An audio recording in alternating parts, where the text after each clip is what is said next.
হালকা ভাই জলদি উঠেন, গ্রামে পুলিশ আর র্যাবের অভিযান দল ঢুকছে, আপনার বাড়ির দিকে আইতাছে। আপনি এখন জলদি পালান, নাইলে দিব হান্দায়া। পুলিশ র্যাব এলাকায় ঢুকছে তাতে আমার কি? আমি ঘুমাই ডলারের বিছানায়, ওরা আইলে ওগরে একটা করে বান্ডেল দিয়ে দিমু। আব্বা ডাকতে ডাকতে যাইবো গা। হালকা এলাকার সকল বাড়ির মুরগি চুরি করার দায়ে তোমাকে গ্রেফতার করা হলো। স্যার, আপনারা সবাই একটা করে বান্ডেল লয়ে যান আর আমারে ছাইড়া দেন। বজ্জাতের বজ্জাত, তোর এত বড় সাহস! তুই আমাকে ডলারের লোভ দেখাস?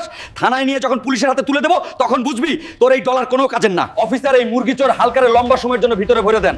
এই বেটা এলাকার সকল বাড়ির মুরগি চুরি করে বিশাল অবৈধ সম্পত্তির মালিক হয়ে গেছে। স্যার, আপনি একদম চিন্তা করবেন না, এই মুরগি চোরা হালকারে আজ ডিম থেরাপি দেবো, তখনও বুঝবে মুরগি চুরি করার কত মজা। কি রে প্রদীপ, আমার তুই ডিম থেরাপি দিবি তাই না?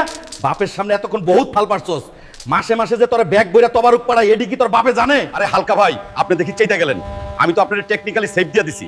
স্পেশাল ফোর্সে ধইরা নিয়ে গেলে জিন্দেগি তার বাইরে হইতে পারতেন না। আরে বেটা চেতি নাই, একটু মজা করলাম আর কি তোর লগে। এই ধর, ব্যাগ ভর্তি ডলার আছে, বউ বাচ্চা লইয়া রিসোর্ট থেকে ঘুরে আয়।